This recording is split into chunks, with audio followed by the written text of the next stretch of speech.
I'm going to do the metal tag of 2022 today. This was set up by Scott on his channel, The Rock Scout. 20 questions and a chance to show off some of the metal in my collection. So let's get to it. First question is my favourite reissue of 2021. I've shown this before on my channel. Def Leppard, When the Walls Came Tumbling Down. Won't say too much because I've said plenty about this before, but shows a young band with tons of promise and shows that there's a lot more to them than whatever Mutt Lange added to them with his production techniques later on. So this was previously available on CD only as part of a early years box set, but it got a standalone vinyl reissue in 2021 as part of Record Store Day, and it is brilliant. Then number 2, a band I discovered old or new in 2021. Another one I've shown before, Satan's Satyrs, dirty, greasy, biker, stoner metal, fairly ineptly played, but great stuff. Totally recommend it. Number 3 is an LP with an outstanding vocal performance. And I've gone for Glenn Hughes and the Hughes Thrall album, because this is an album I've had since I bought it on cassette, pretty much when it came out in 82, I think it was. Can't see a date on it at the moment. Yeah, 82. Amazing. I don't think Glenn Hughes has ever bettered his vocal performance on this, and he's produced some amazing work over the years.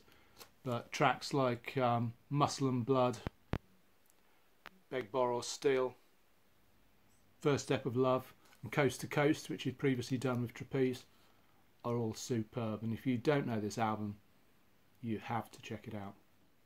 Then number 4, Show a Gap Filler. Well, this is an album that I'm not sure why I'm keeping it, because every time I listen to it, which isn't that often, I'm thoroughly disappointed.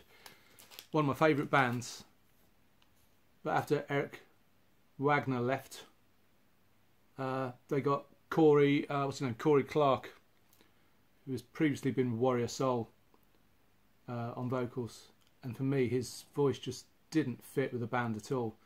So this is the Live in Los Angeles album that Trouble did. Great material on it. You know, The Sleeper, Touch the Sky, Mr. White, End of My Days, but without Eric Wagner, it's just not Trouble. I'll keep it, but it's just a disappointment every time I play it. And also it's on FRW Music, which is a pretty awful label. All their pressings, and I've got a couple of Trouble albums on that label, they are so quiet. You have to turn your amp up about 3/4 level just to be able to hear them half the time.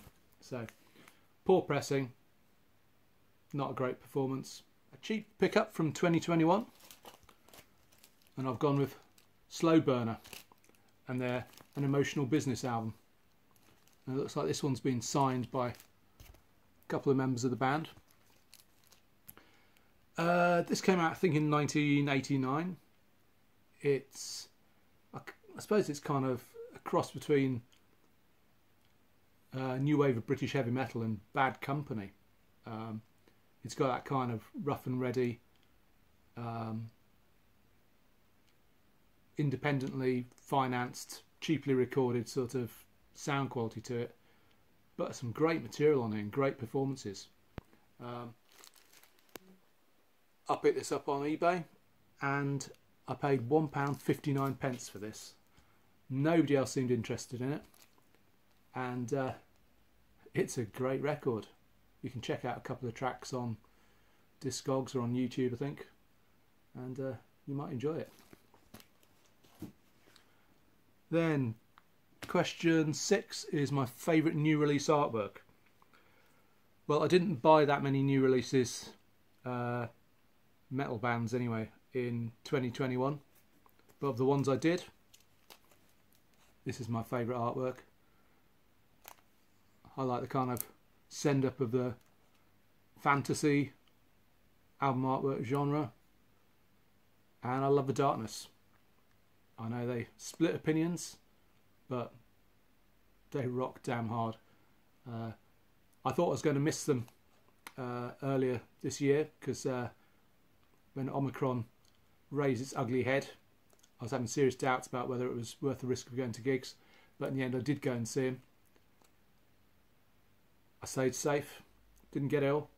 I'm so glad I went because they were heavy, they were entertaining, they're as brilliant as they always are. Really good album. Really good artwork. Then question 7 is my favourite track of 2021.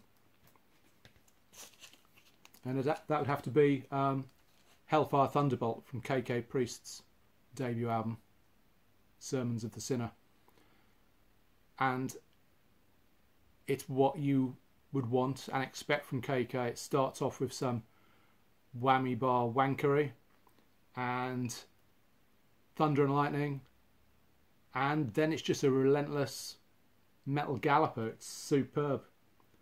It all seems very tongue-in-cheek. Perhaps it's not. Perhaps he's taking himself incredibly seriously, but love Priest, love KK.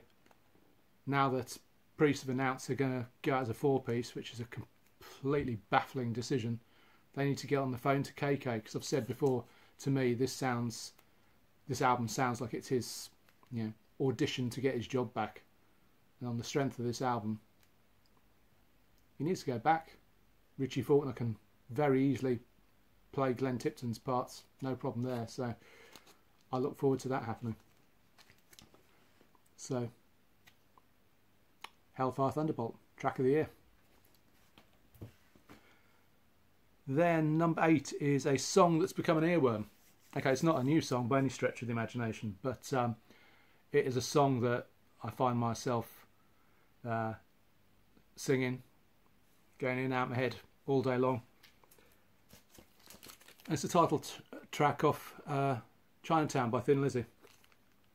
And part of the reason it's stuck in my head so much this year is because my 13-year-old son, who plays drums, does a kind of rock school type of thing at weekends, and they have to learn a new song each session and play a sort of mini gig at the end of the class. And Chinatown was one of the songs they did. So I heard it plenty in the week leading up to him playing it. And even hearing a bunch of 13-year-olds butchering the song hasn't put me off.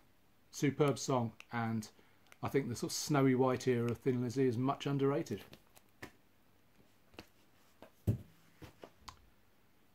Question 9. 2 albums in my collection which are destined to be culled. Well, one is this one, Theatre of Pain by Motley Crue. I was a big Crue fan in the early years. The first 2 albums I still maintain are absolute classics. I stuck up for this one at the time when I bought it because I was a big fan. But in my heart of hearts, I knew it wasn't up to scratch. As the years have gone by, it looks like what it is, an album put out by people who are more interested in taking drugs than in writing decent music. The 2 strongest tracks are Home Sweet Home and Smoke in the Boys Room. How could I forget that? And one of those is a cover and the other one's a pretty weak ballad, so if that's the best it had to offer at the time, I'm not sure why I'm keeping this, and I think it needs to go. Plenty of people happily take it off my hands, I'm sure. And the other one that's for the chop, and I have 2 copies of this, one of them on picture disc, and it's 2 copies too many, Kiss's Crazy Nights. And again, it's that era of metal where it wasn't sounding very metal at all. Everything was too polished, too many outside songwriters, and the track Crazy Crazy Nights just makes me cringe these days. So it's got to go. And question 10, a band I've gone off. Well, this is a band I have gone off. I still play their stuff and still enjoy it, but some of the time they just make me cringe. And that's Whitesnake. And I'm sure there's been a sharp intake of breath from some of you because you'll love them. But the title track off his album just says it all for me. Slide It In. I just find it slightly embarrassing watching a man of David Coverdale's age singing about conquering women with his huge snake these days. It's like watching Benny Hill or Leslie Phillips fronting a band. And even John Lord years ago in an interview commented how David Coverdale goes out on stage every night and basically gives a come on to 3,000 plus teenage boys, and that's what Whitesnake gigs tended to be. It was just some old bloke going on about sexual conquests in front of a load of impressionable teenagers, which when I was an impressionable teenager I thought was quite cool, because I thought I want to be like him. But now I just see a slightly tragic old man singing songs about his sexual conquests, when I think he needs to perhaps grow old a little more gracefully. But hey, they have produced some classic material, and the songs where he's not constantly talking about the length of his schlong are still damn good. Okay, a 90s album. This isn't one I've seen on the VC before, and it's Lodestar and their self-titled album from '96. And Lodestar grew out of a band called Censor, who were a bit of a sort of a rock dance crossover act, although they're the sort of end of a dance scene that was more that kind of dog on a rope, traveller, kind of grungy kind of looking sort of genre, I suppose. And the singer, whose name I forget, he came over from Censor, put this lot together, and this gets labelled as sort of indie, techno. It's neither of those things. It's full-on metal assault. If you're into Rage Against the Machine and slightly more alternative metal like Faith No More, I think you'd love this. Full of precision riffing, relentless drumming. It's fast, it's aggressive. It's an absolute classic in my opinion, and very much worth your while tracking down. I mean, just the opening track, Another Day, give that a listen. If you don't like it, you've given it a go. Then number 12 is Show, a 7-inch single, or one that sold an album to me. I don't really buy many 7-inch singles these days. Used to buy them as a kid when I couldn't afford to buy albums. So I'll show one from back then. This is one I bought when it came out back in 1981. And it's Blitzkrieg's single. The track's Blitzkrieg, Back to Buried Alive. Of course, everyone knows the title track from Metallica having covered it. And I like the Metallica version, but I like the original a hell of a lot more. And this was one that I heard on Tommy Vance's Friday Rock Show, which I tuned into every Friday night and slavishly listened to it and took notes. And after he played this track, I went and ordered it from my local record shop, and so glad I did, because this is quite a rarity these days, and it's an incredible pair of songs on here. And number 13, name an epic song of 8 minutes or more. Well, I've gone for Alcana and their track The Tower off Welcome to My Paradise.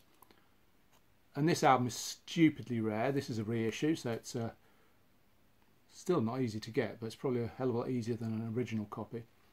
But The Tower is it's about 11 minutes long. It's an epic in the style of, I suppose, a new wave of British heavy metal sounding Rush, perhaps with a bit of Judas Priest and a bit of Boston thrown in. So it's pompous, it's heavy, it's got hard riffs, has a sort of gentle intro, it's grandiose, it's everything you want from a long track. And again, you really do need to check it out if you don't know it. So that's The Tower by Alcana. Great band. Then question 14 is a quick opinion on Record Store Day. It's not something I'll get involved with myself. I've got better things to do than queue up outside record shops at 6 o'clock in the morning. And for me, every day is Record Store Day.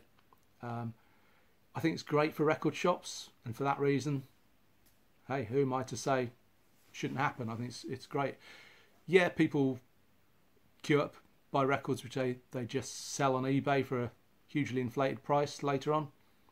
But hey, people are always going to do that. What are you going to do about it? Most of the things I want that are released on Record Store Day. I'll pick them up a bit later. Don't pay over the odds for them particularly. You know, that Def Leppard live album I got, and paid about 25 quid for it. So yeah, it's fine. I've no intention of getting involved in it, but hey, if it helps record stores stay open, it's great. Okay, number 15 is, what part of my music setup would I change? Well, for years I've been tweaking with it. I have got 3 turntables, 5 sets of speakers, I think. I've got a number of amplifiers, including a valve amp, which is my sort of go-to amp. And I'm happy with all of it. The only thing I do change regularly is the cartridge. At the moment I've got the Audio Technica AT155LC on my main deck, and I like it, but I can see myself going for a change fairly soon. Having said that, the main thing I change about my music setup is these, my ears, because over the years they don't work as well as they did.